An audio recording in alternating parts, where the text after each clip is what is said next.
I'm here with Antonia, and her movie is one of our thrillers here at the Sarasota Film Festival, and it's called Phantom Halo. She's here to tell us a little bit about her film and how it connects to her family life as well. It's called Phantom Halo. It's a thriller, and it's about two brothers. One's a Shakespearean street performer, and the other one pickpockets the crowd. So they've got a con going on because their father's a degenerate gambler and a drunk, and has gotten them into a lot of trouble.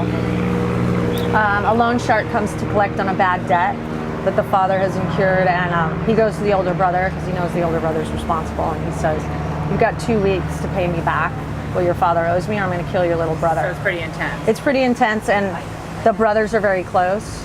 So the loan shark knows that if he goes after the little brother, he's going to put a fire under the older brother's pants. And why is this name, what is significant about the title of the movie? So Phantom Halo relates to a superhero comic book that I made up. It's supposed to be like Spider-Man, or Superman. The younger brother is a fanboy.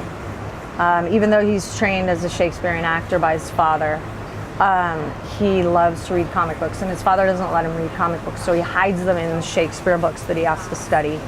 And so it's his way to escape. And he keeps saying, "We need to escape like the Phantom Halo. We need to get out of this situation." The older brother's like, "We're fine. Everything's awesome." So he's in denial, and the younger brother's really,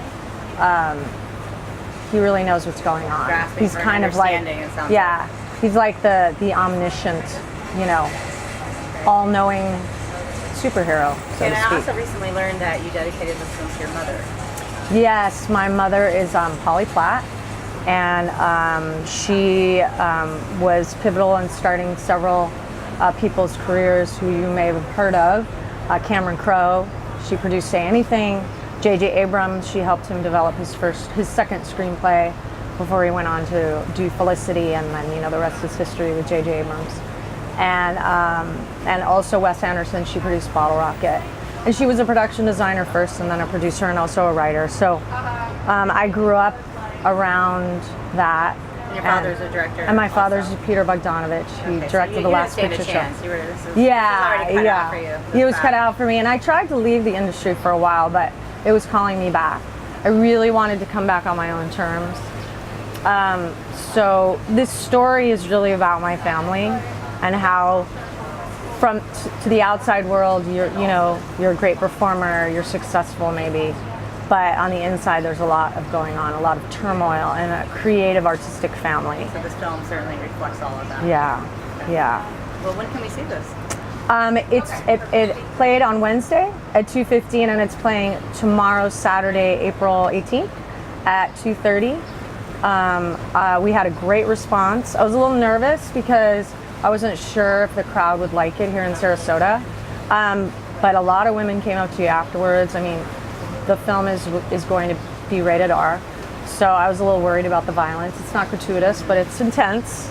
But they liked it. They really enjoyed the film. You're one of the few thrillers we have here, so that's nice. Oh, to switch cool. it up too, as well. Oh, cool. Yeah. Okay, well, great. We're looking forward to it. We're definitely glad to have you here. Yeah, and I forgot to mention that Thomas Brody Sangster from The Maze Runner and Game of Thrones plays the young Shakespearean actor, and Tobin Bell from Saw plays a money launderer, and Rebecca Romijn plays the femme fatale.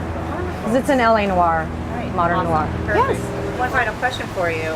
I hear tomorrow we're going to be giving the inaugural award, the Polly Platt Award to you. Are you going to be giving that? Yes.